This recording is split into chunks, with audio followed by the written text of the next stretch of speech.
Now, you all know Kusi, she taking initiation, and Mataji actually, she's disciple of His Holiness Vedanta Maharaj, but she wasn't clean when her initiation happens, so she just here to take part of the yajna.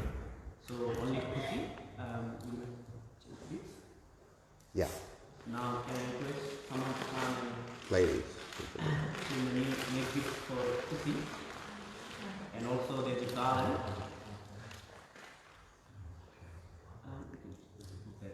Also garlands. But there is another garland for Kusi.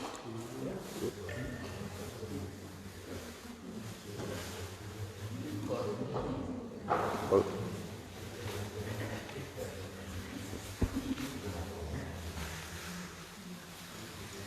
Wow.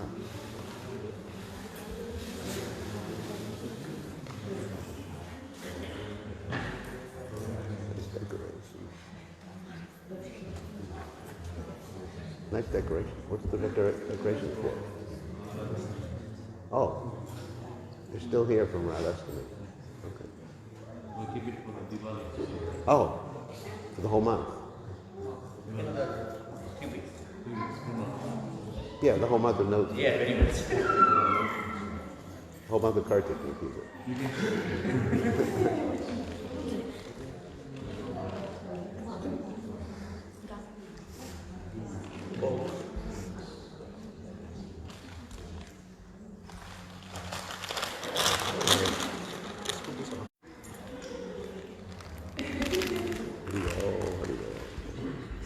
Nice to see everybody online. Oh, Varshana, Shakti. Keep in mind, we're going to have after the Havan, we're going to also do the Bhadra Purnima, the book distribution today. That will be after the initiation ceremony. Okay. Now I'd like to request Maharaj to please start. Okay.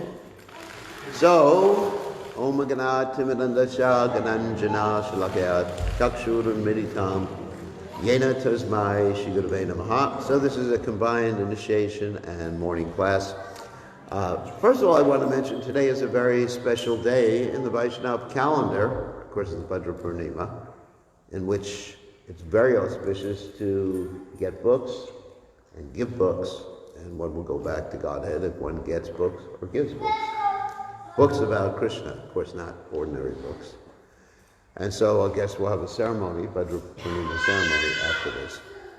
But it's also the day that His Divine Grace A.C. Bhaktivedanta Swami Srila Prabhupada took sannyas. And I guess I'll talk a little bit about sannyas, even though this... Hare Krishna. Even though this is not a sannyas initiation today. There are different types of initiation. Okay, that's good. There's different types of initiation. Of course, there's the first initiation, which is called the Harinam initiation. There's the second, which is called the Brahman initiation, Brahma Diksha. And there's sannyas. So for ladies, there's only two, sorry. Ladies cannot be sannyasis. So on this day, Srila Prabhupada took sannyas, and sannyas means basically societal death. In other words, one has no more responsibilities to anyone other than Krishna. Pretty good. Sounds good. No more family responsibilities. In other words, one still has to follow the law. So you still can't speed. You can't, if you're driving a car, you can't tell the police when they stop you that I have no more responsibilities and don't have to follow the law anymore. So, I mean, there are certain restrictions, certain ways of sannyas. So anyway, so Prabhupada was encouraged by his godbrother Keshava Maharaj, and for years Prabhupada had been having this dream in which his spiritual master, Srila Bhaktisiddhanta Saraswati Thakur, was beckoning to him, come with me. And Prabhupada, he would, at least he stated, he said, I was horrified Of course, Srila Prabhupada is an absolutely pure devotee coming from the spiritual world and completely detached. And in addition, his very submissive wife helped him become detached from this material world. She was, as Prabhupada said, she was a devotee, but not our type of devotee. In other words, she would worship Krishna, and on Bhadra Purnima, she would take Prabhupada's Bhagavatams and sell them for tea biscuits. So, in other words, she didn't value the Bhagavatams that much. And when Prabhupada asked her to follow a simple rule, like not taking tea, Prabhupada said, "You can either have tea or me." And she said, "I'd rather have tea." So that really was good for spiritual life. Like Prabhupada at one point, years before he took sannyas, he said to his father, "I want to take another wife because this wife is, too submissive." Of course, I'm speaking sarcastically. And Prabhupada was enthusiastic about it because he wanted a wife who was submissive. Because generally one gets a wife to iron one's clothes and cook. I mean, what else is the purpose of a wife? And so Prabhupada's father said, "No, the wife you have is great, because in this way you become attached to Krishna and detached from this material world." So that's not an instruction to all of you ladies that you should act like that, to detach your husbands from the material world. But in this specific case, it was actually very important. And of course, Prabhupada was always detached. These are pastimes, we understand that. And so, but still Prabhupada said he was horrified. Now, why was Prabhupada saying that? Of course, you can take it that Prabhupada was showing us by example, one thing. Another reason that we can understand is that Prabhupada was very responsible. Prabhupada had no material attachments. However, he was very dharmic. Dharmic means that you want to be responsible both materially and spiritually in this world. And Prabhupada did not want to do something that would violate even ordinary dharma. This is the position of a pure devotee, and anyone who wants to be Krishna conscious. Like Prabhupada said about his disciples, they're perfect gentlemen and ladies. In other words, in this world, while we're in this world, we should not violate ordinary dharma. Very, very important. Why? First of all, if you violate ordinary dharma, you're not a pure devotee, or at least I'm not. But some of you are, maybe, and some of you are not. But in any case, then you'll be incurring the association with the lower modes of nature, especially ignorance and passion.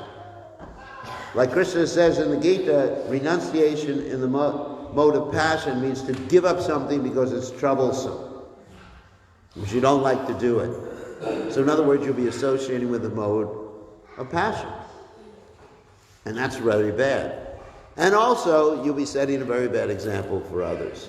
So, yad yada chariti shreshtas tatat evetaro janaha.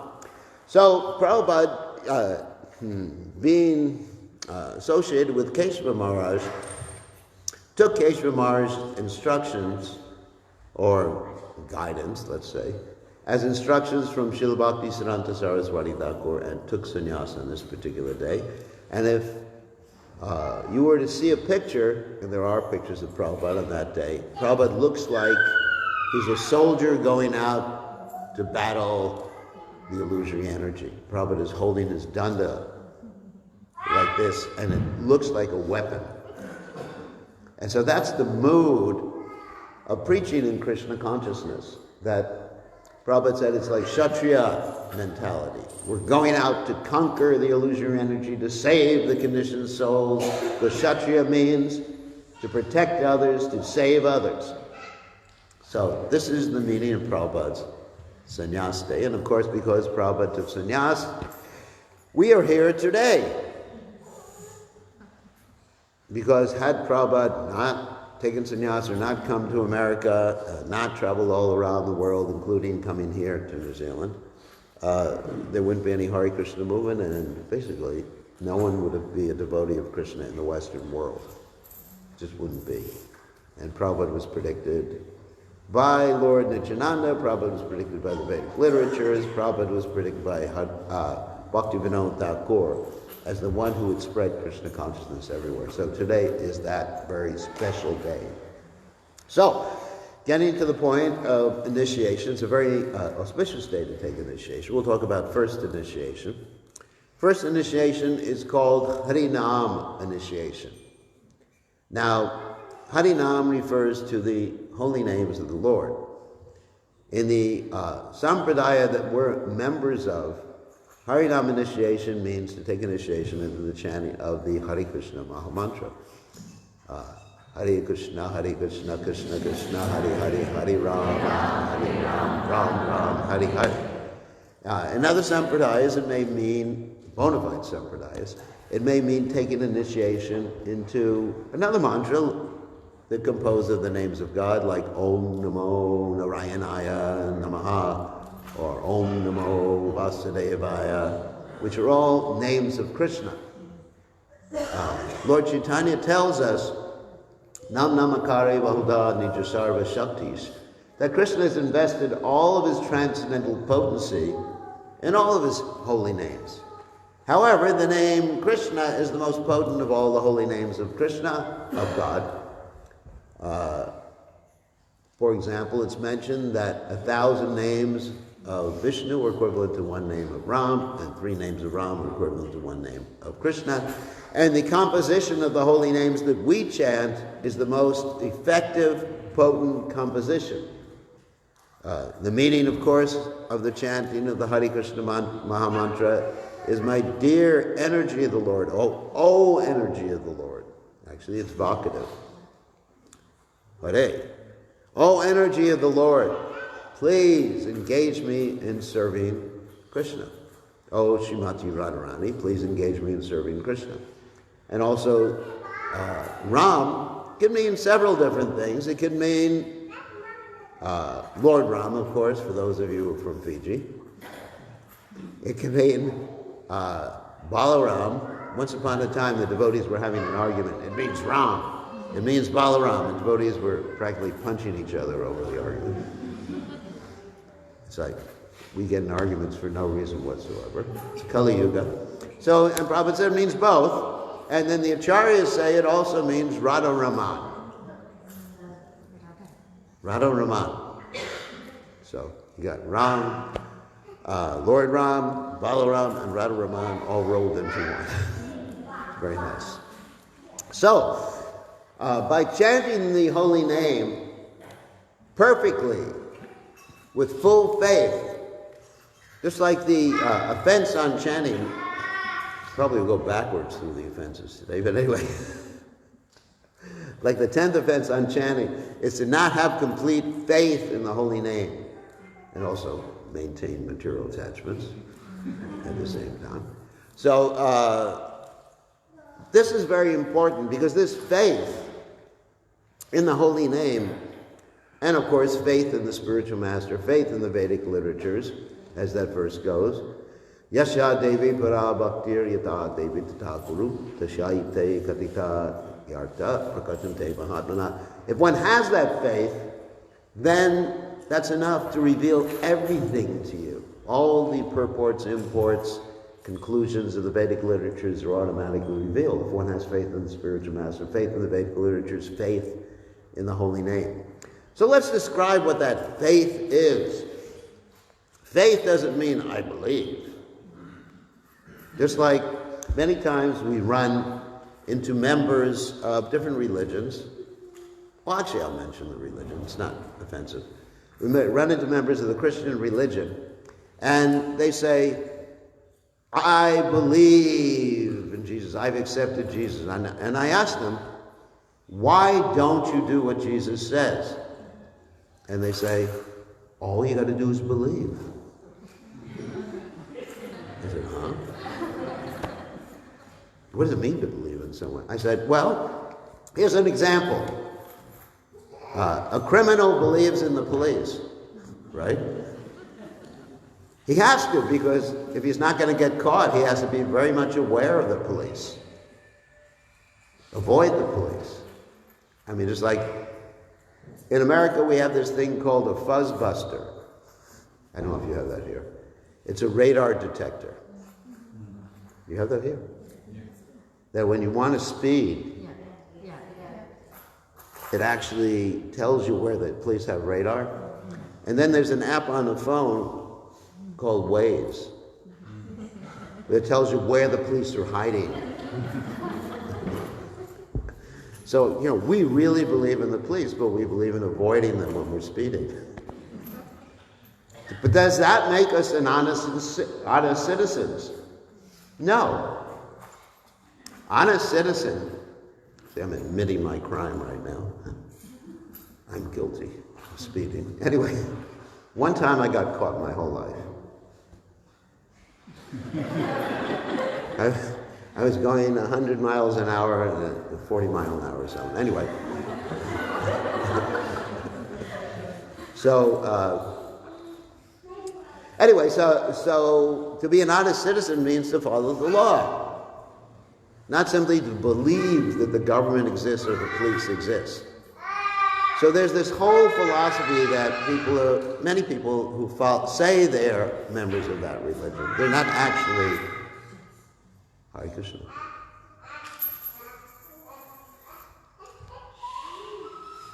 So they're not actually good Christians. They're not actually good devotees of God. Because faith means, according to Krishna's Kaviraj Goswami, Shadashabde Vishar Sakahe Sudrita Nistya, believing that if you do what Krishna wants, everything will be accomplished. That's what faith means.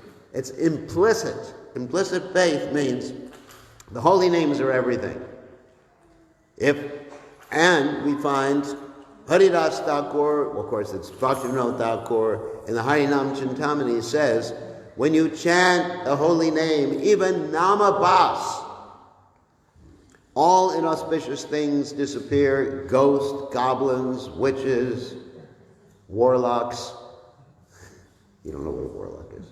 Anyway, you do.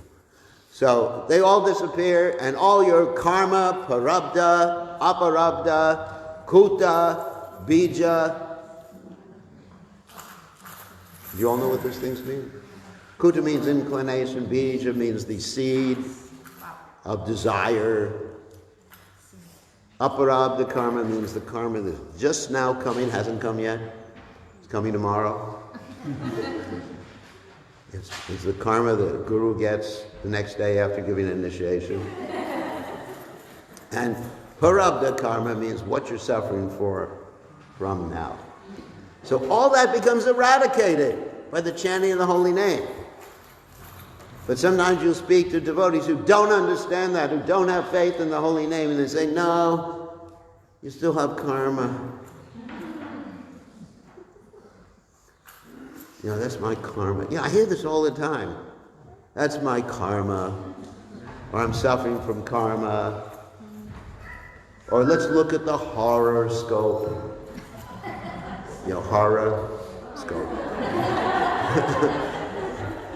That means a scope where you can see horrible things. Oh, can you please read my palm? Look at the lines of my palm. How long am I going to live, Guru Maharaj? How many wives will I have, Guru Maharaj? How many husbands? How many children? Oh, money. I forgot about that one. So, Krishna takes care. Maybe you were meant to have a lot of money. And then, I'm not trying to scare you. And then Krishna will take care and make sure you don't get any.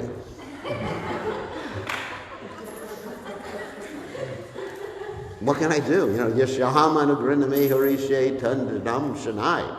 When Krishna favors someone, sometimes he takes away everything. Prabhupada's father told Srila Prabhupada that Krishna has 10 hands. Obviously he has more hands than that. And If he wants to give you something, you can't keep it away. And if he wants to take something, he's the expert pickpocket. He didn't use that word, but you can't keep it if Krishna wants to take something. That's Krishna. So I don't worry about karma. I mean, I always give the example that I was supposed to die according to my horoscope at 55. And I was just waiting, counting down the days, telling devotees to chant for me, pray for me. I had a whole kit with Ganges water, Yamuna water, the holy dust from the holy Dham, whatever. I said, I'm ready, Prabhus. Take me away. It didn't happen. That was over 15 years ago, What can I do? I was disappointed. I'm still here with all of you. So, therefore, we understand that's everything, Chant Hare Krishna. Prabhupada got rid of the ghost. Of course, there's that famous story I've been telling the devotees. That Prabhupada was the expert real estate person. He knew if you wanted to buy a cheap house, you buy a ghostly haunted house. In Calcutta, he did that. I think he got it for half price because nobody would buy it. If anyone here is a real estate agent, that's what you do if you want to buy something cheap. You make a rumor that the house is haunted by ghosts. But this house was actually haunted by ghosts. And Prabhupada bought it, and then he just went through the house, Hare Krishna, goodbye ghosts. And he got a good deal. So, yeah, that's the holy name. Just be immersed in the holy name. That's all you need. That's faith.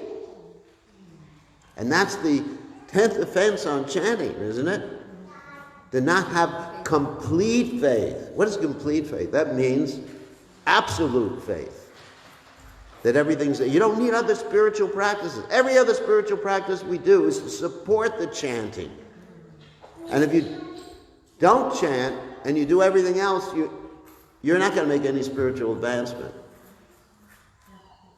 Even if you offer all your food to Krishna and you don't chant Hare Krishna, it's all right. Anyway, you're connecting with Krishna, you're starting your spiritual life. But if you really want to advance, it has to be absorption in Krishna's holy names. And in order to be, let's go back to the 10 offenses, starting with number 1. So in order to be absorbed in Krishna's holy name, certain things you need to avoid.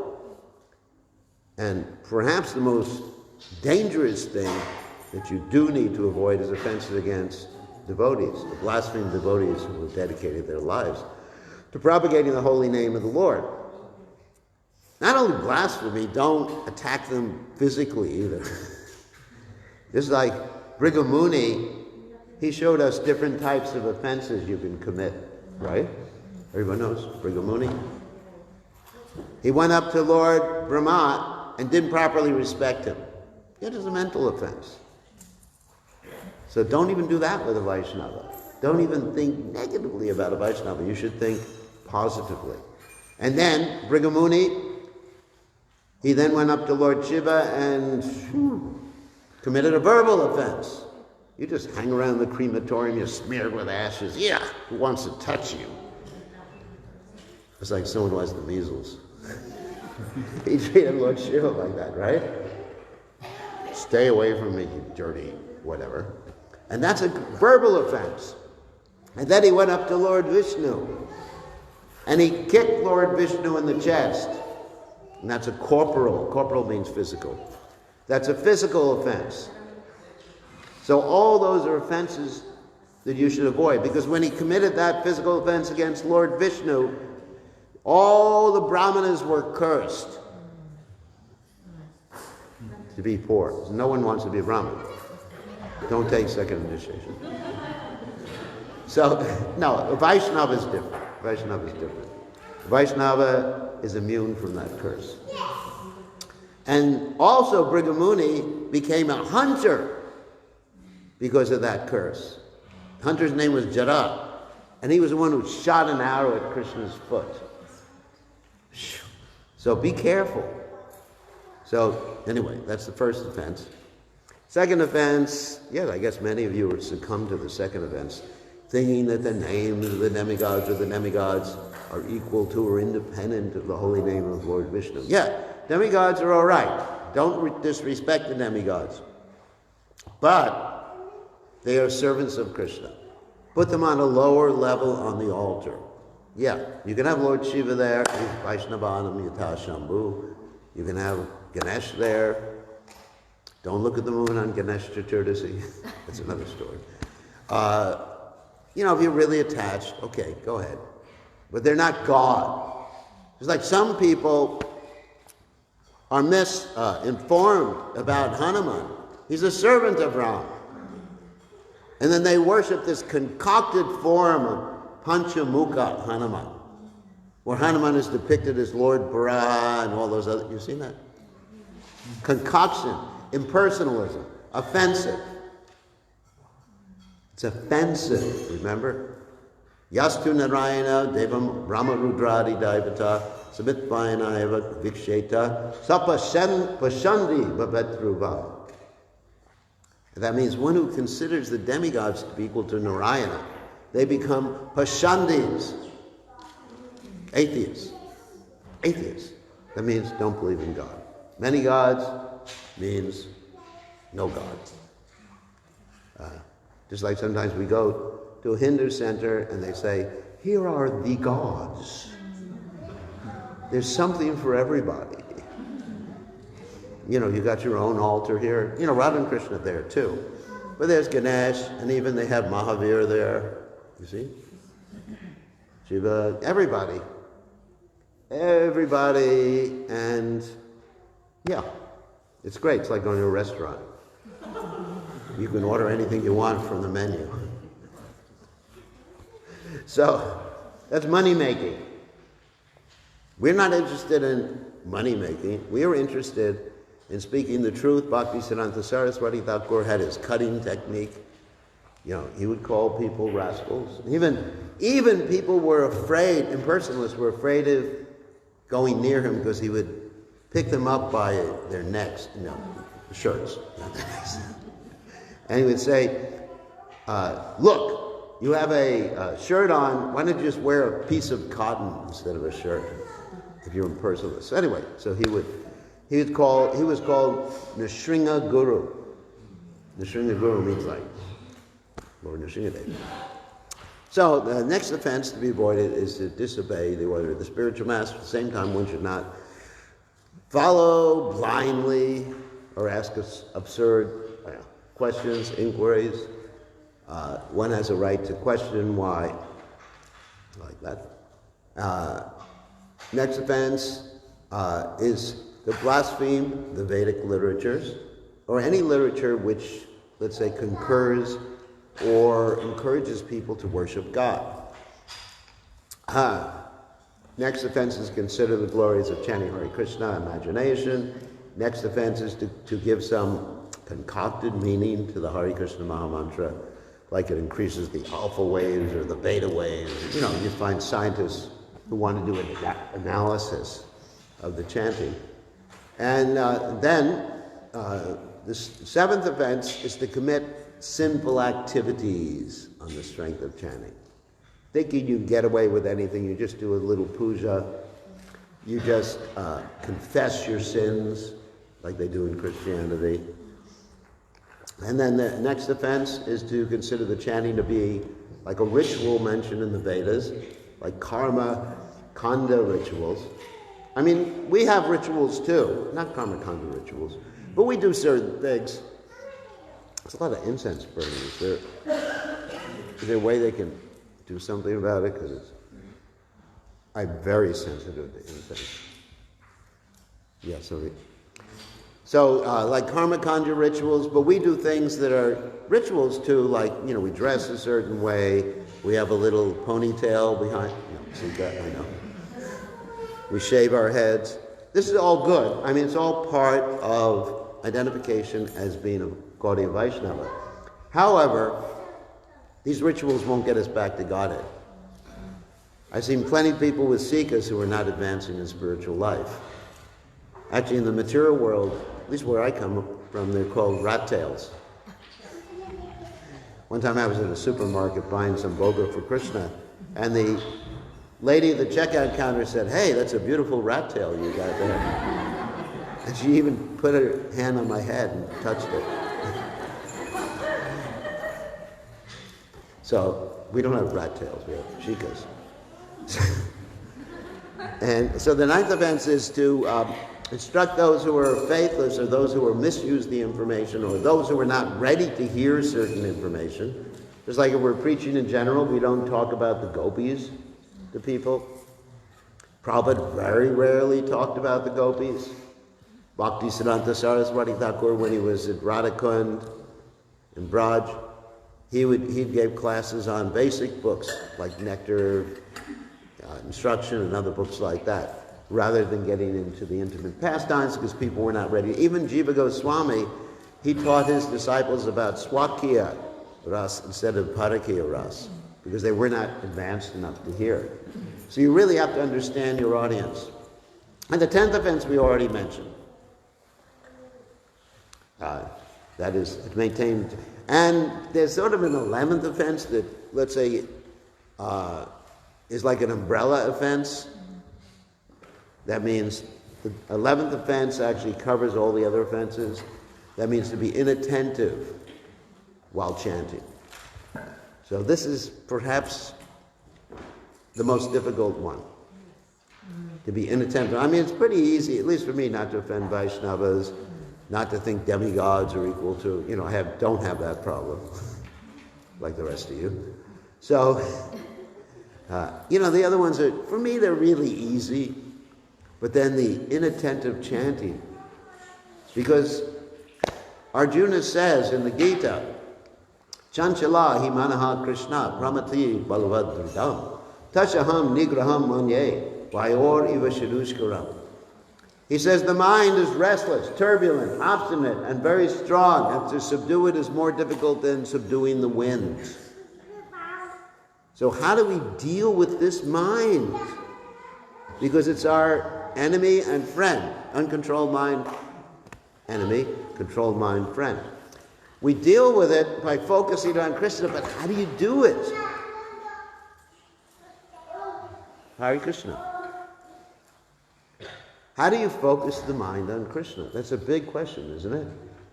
I mean, you just picture Krishna in front of you, Hare Krishna, or you go stand in front of a picture, or stand in front of the deities, Hare Krishna, Krishna Krishna, Hare Hare. Still the mind wanders, isn't it?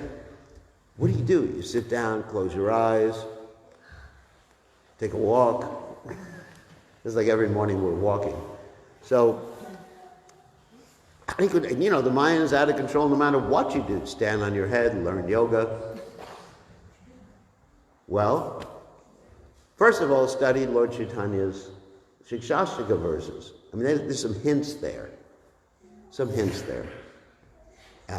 Particularly, Prabhupada would recite in this regard the verse, Ainanda tanuja kinkaram patita mam vishame bhavam buddho kripya tapapada pankaja stita duli sadrasam vachintaya. O son of Nanda Maharaj, I am your eternal servant, but somehow or other I am caught in this horrible ocean of the material world. Please fix me up as one of the islands at your lotus feet. But we have to be convinced that this material world is horrible, or at least it's a place of suffering.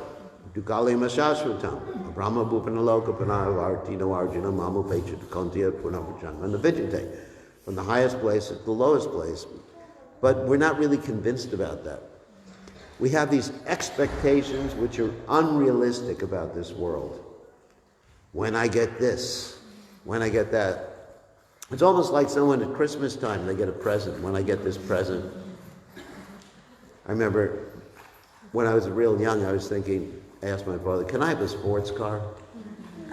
And I woke up the next morning, there was a sports car in the driveway. And I was in ecstasy for about a week. Then I wanted more. Abritam Gyanavitena Ganino Nishavayana Kamarupena Kontia Dushprena Lenacha. And it was burning This is not a good enough sports car. Or someone buys a new house, and then they see someone with a bigger house. First of all, they think, oh, this is a nice house, new house I have. And then see someone with a bigger house. Oh my God! I got to have a bigger house. And finally, they have a house with 25 bedrooms.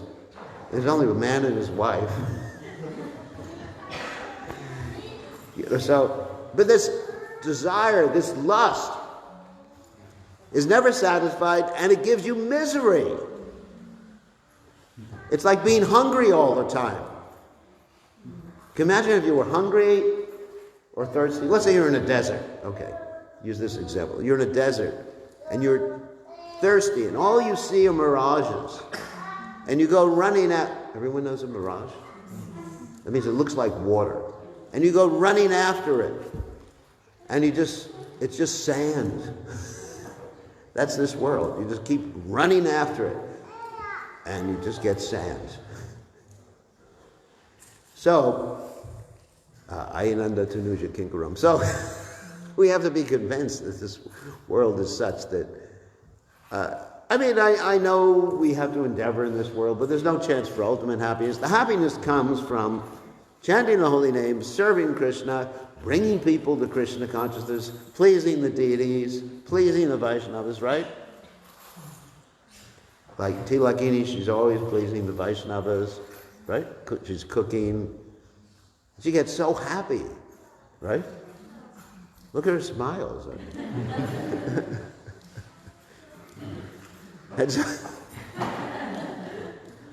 So, that's where happiness comes from within, right here. Krishna in the heart. Vidyantaksto yavadrani virunoti saritsatam srinvatam swakada Krishna punya shravana kirtanam. So, one has to be convinced. And once one is convinced about that, then you say, Krishna, help! It's like a man who's swinging. I'll give you an example. One of my disciples. This is actually an interesting story. He's very small. His name is Gopal. Some of you may have met him. Anyway, so one day we were at the Ganges, and we were going. It was either Ganges or Jalangi. Anyway, we were crossing the river, and as we were crossing the river, I was swimming across, and I kept asking him, "You all right? Are you all right? All right. I'm fine. I'm fine. I'm fine." Finally, he gets in the middle. Help! So that's like our situation in this world, we think, I'm all right. I'm all right. And then, help! So then, fortunately, he was saved. Someone dragged him to the shore at that point. So this is the point we have to come to. Help. Krishna, save me. And when we understand that, then we can progress to higher levels of devotional service about this material world, and Krishna's and the holy names are the only thing that can save us. Anyway, and then to further help us focus the mind, because basically when you're asking for help, you're pretty focused, aren't you?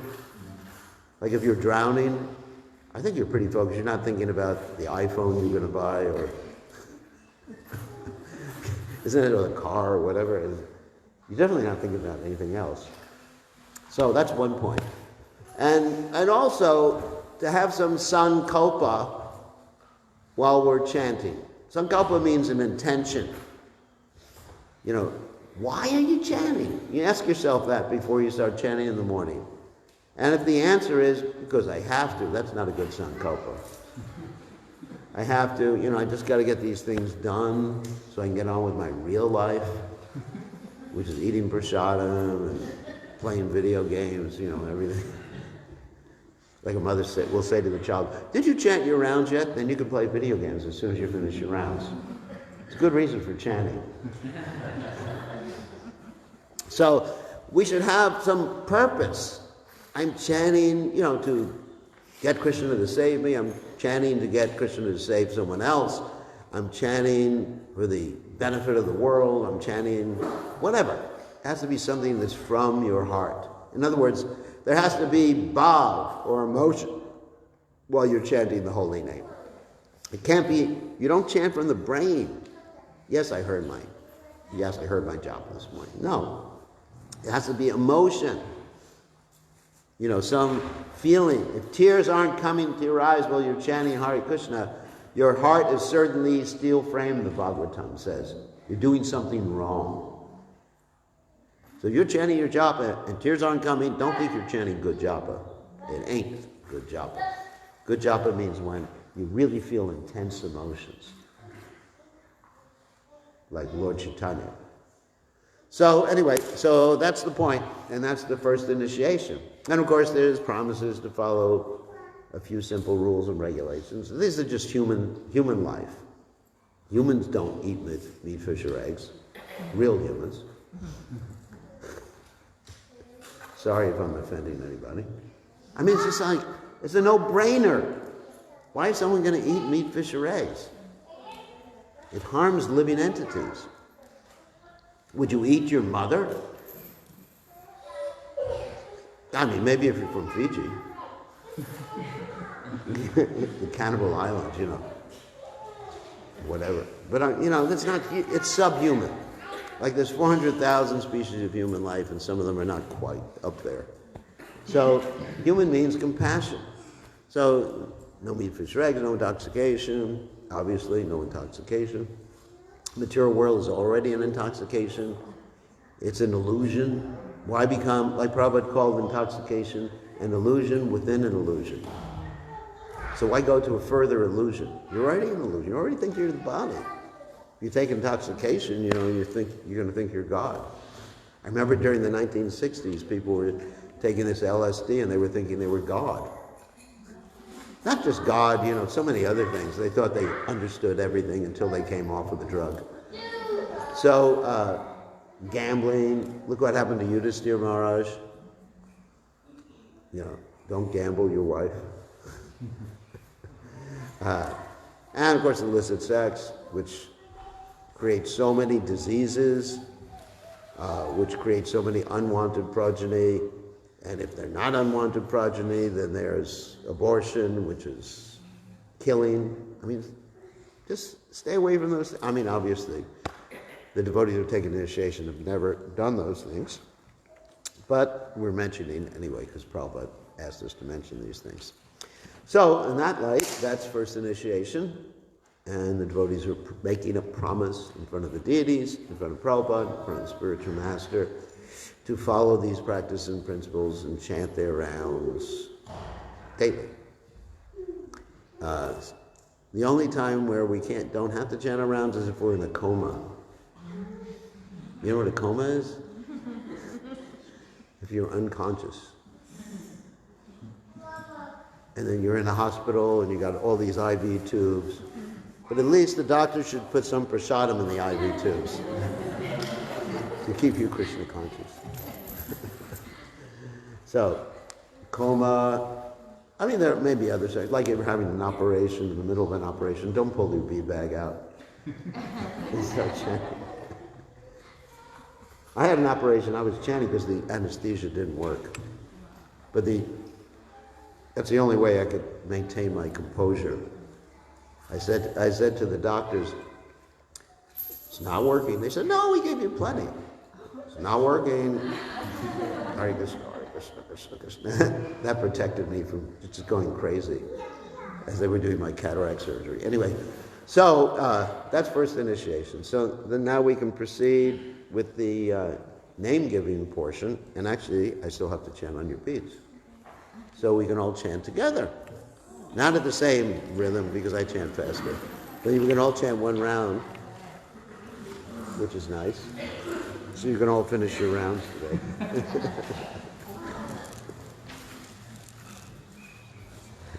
So, Shri Krishna Chaitanya Prabhu Nityananda Shri Advaita Gadadha Shivasadi Gaur Bhaktivinda Hare Krishna Krishna Krishna Hare Hare Hare Rama Krishna Krishna Hare Hare Rama.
Ay, ay.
Ay.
Everybody, oh, thank you.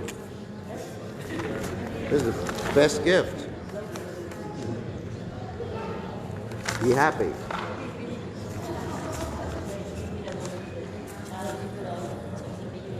Don't let your mind be like a rabbit. Be like the sunshine. Very nice. Okay. So, Krishna, Kushi, how many other names you have? Nikita, whatever. Whatever you are, you are. So, offer obeisance is Prabhupada and the deities. And then offer obeisance is here.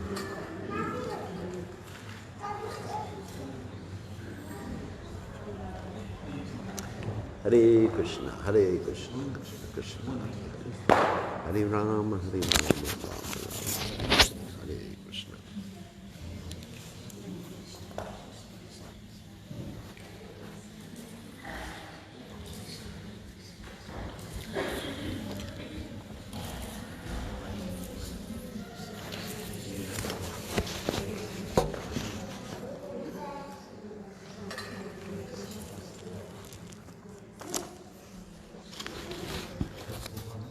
You know, one thing I want to mention, it's very enlivening when young people take initiation. Because the young people, what's that?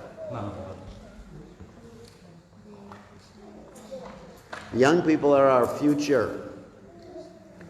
Like there's one famous story, it's not a Krishna conscious story, where you have a ghost of Christmas past, a ghost of Christmas present, and a ghost of Christmas, I keep saying Krishna, future. So, you know, I'm basically moving into Krishna past. So, some of you are Krishna present, and she's Krishna future. You understand? None of us are ghosts right now, but so it's what's that? Good. The garlic. Okay, give me garlic. So it's very enlivening to see that we have a future in our Krishna conscious movement, all these young people and young, intelligent people who are taking initiation. And of course, in her case, it's due to good parents. I didn't have anything to do with it. She has very good devotee parents who are just very loving and not strict, right? You know, they're trusting, loving, encouraging. Anyway, that's the secret. So we're very, very happy when young people take initiation. How young are you? 17. 17, it's not so young. So, okay, so we asked the questions. What are the 4 regulated principles?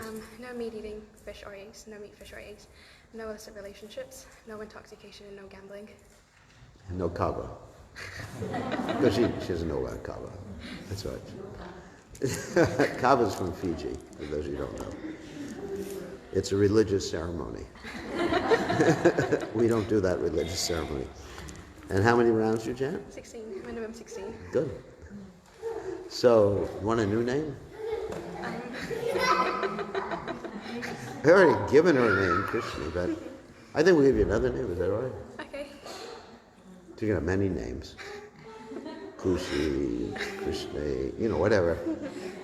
So your name now, get the beads with your right hand, is Krishna Kanta Devidasi. Thank you. Krishna Kanta Devidasi ki jai. That's the name of Radharani. So, I guess we will proceed with the fire ceremony. Okay. Srila Prabhupada ki jai.